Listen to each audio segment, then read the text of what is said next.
Assalamualaikum warahmatullahi wabarakatuh. Perkenalkan, nama saya Ahmad Firdaus dari Fakultas Hukum Universitas Nasional angkatan 2017. Di sini saya ingin mempresentasikan atau menjelaskan tentang gender dan kemiskinan. Sebagian besar orang miskin di Indonesia adalah perempuan.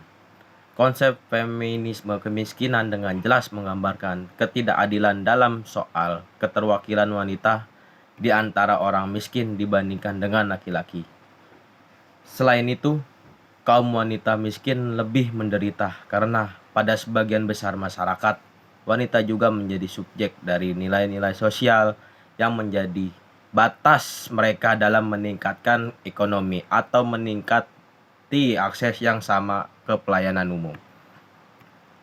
Oleh sebab itu, sangat penting untuk memutuskan mata rantai kemiskinan dan gender karena beberapa hasil riset menunjukkan bahwa kemiskinan di kalangan wanita mempengaruhi kejahatan dan perkembangan anak lebih daripada pria. Tentu timbul pertanyaan, mengapa perspektif gender menjadi sangat penting dalam pembangunan regional? Ada 4 ulasan. Yang pertama, ada kesadaran baru tentang persamaan hak antara perempuan dan laki-laki berpartisipasi dalam pembangunan regional. Yang kedua, perempuan dilihat sebagai kelompok mayoritas dalam masyarakat miskin, bahkan yang paling miskin dari masyarakat miskin. Jika dibanding laki-laki, perempuan lebih menderita terkena imbas kemiskinan. Yang ketiga, perempuan memainkan peran yang sangat efektif dalam pengentasan kemiskinan. Yang keempat, perempuan dianggap berperan penting menghentikan pewarisan kemiskinan ke generasi berikut. Oleh karena kemiskinan selalu punya kaitan erat dengan perempuan, maka sering dipakai istilah feminisme kemiskinan. Konsep feminisme kemiskinan yang disebut adalah bahwa kemiskinan dalam derajat tertentu selalu melekat dengan perempuan daripada laki-laki. Secara kualitatif, feminisme dapat dilihat dari pekerjaan yang tidak dibayar, kerja di tempat dengan upah rendah, dibayar lebih rendah daripada laki-laki untuk jenis pekerjaan yang sama. Mendapatkan proporsi pendapatan rumah tangga yang lebih kecil. Hingga sekarang pekerjaan rumah tangga dianggap sebagai sesuatu yang wajar dilakukan perempuan sehingga tidak dihitung sebagai sumbangan perempuan dalam ekonomi rumah tangga. Akibatnya, walaupun mereka bekerja keras, namun dianggap tidak bekerja karena dianggap tidak menghasilkan uang. Pekerjaan rumah tangga belum dianggap sejajar dengan pekerjaan rumah, baik di sektor formal maupun di informal. Dalam perhitungan pendapatan rumah tangga, kontribusi perempuan dalam rumah tangga dianggap tidak ada. Alasan lain lebih bersifat ideologis ialah upah rendah yang diterima perempuan dapat dilihat sebagai bentuk penolakan terhadap perempuan di sektor publik. Memang, di negara berkembang, sektor domestik dianggap sebagai wilayah perempuan, sedangkan sektor publik dianggap sebagai domain laki-laki. Oleh karena sektor publik dianggap sebagai domain laki-laki, maka ketika perempuan berpartisipasi di sektor ini, maka dibayar dengan upah rendah dan upah yang lebih rendah daripada untuk jenis pekerjaan yang sama. Hal ini masih terjadi di banyak negara berkembang karena perempuan dianggap lebih lemah sehingga produktivitas mereka rendah. Tentu ini adalah pemahaman yang salah karena dalam banyak hal perempuan lebih terampil dan lebih gesit dibandingkan laki-laki. Ada proses sosial yang berlangsung yang lebih memperparah kondisi kemiskinan di kalangan perempuan daripada laki-laki. Sering terjadi distribusi makanan dalam rumah tangga tidak merata. Dalam beberapa tradisi, perempuan hanya akan makan setelah suami dan anak-anak makan. Tentu ini yang membuat mengapa perempuan selalu dalam posisi yang rentan terhadap akibat kemiskinan dalam rumah tangga. Menstruasi sering diderita perempuan. Jika laki-laki mampu memenuhi kebutuhan rumah tangga, maka perempuan yang akan bertanggung jawab sepenuhnya.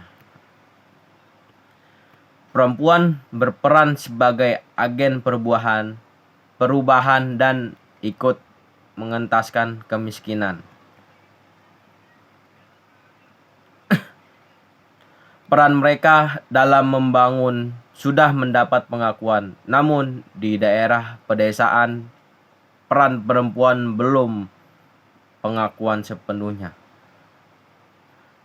Padahal perempuan di desa sebenarnya memberi sumbangan yang tidak sedikit terhadap perkembangan ekonomi desa. Ada 3 peran yang dimainkan perempuan dalam masyarakat pedesaan. Pertama, dalam aras agregat, perempuan adalah bagian dari angkatan kerja desa. Mereka menjadi sumber tenaga kerja yang esensial di pedesaan.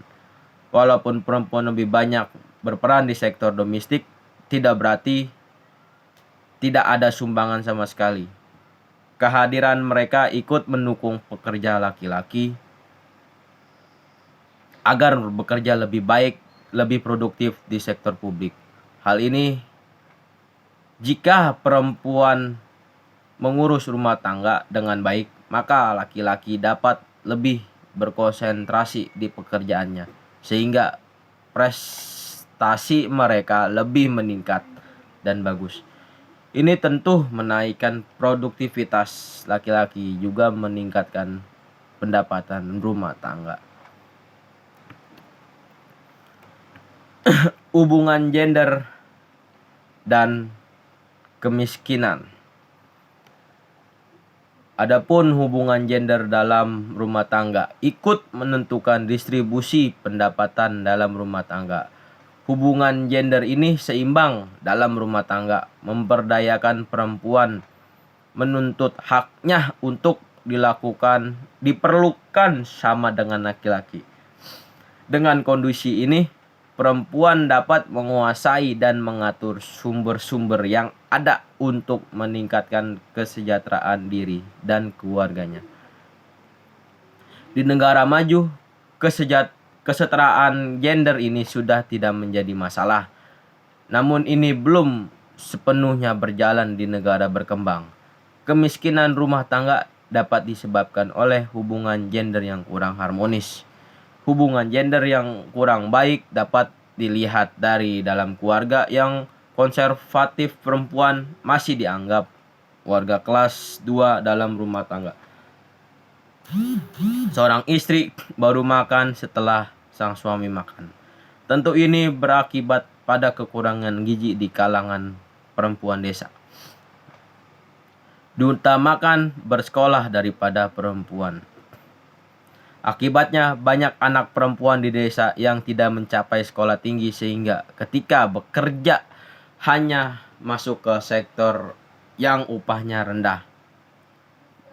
Banyak anak perempuan yang tidak sekolah ini kawin muda dan mempunyai anak dalam umur belia. Keadaan ini membuat banyak perempuan desa tetap berada dalam belitan kemiskinan desa. Ada juga penyebab kemiskinan yang lain,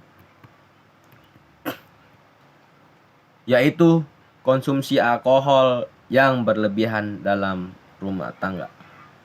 Di negara berkembang, konsumsi alkohol sering dilakukan laki-laki.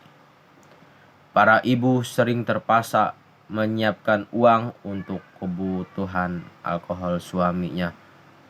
Uang tersebut bisa dipakai untuk kebutuhan lain, misalnya untuk kebutuhan buat makan dan yang lain-lain.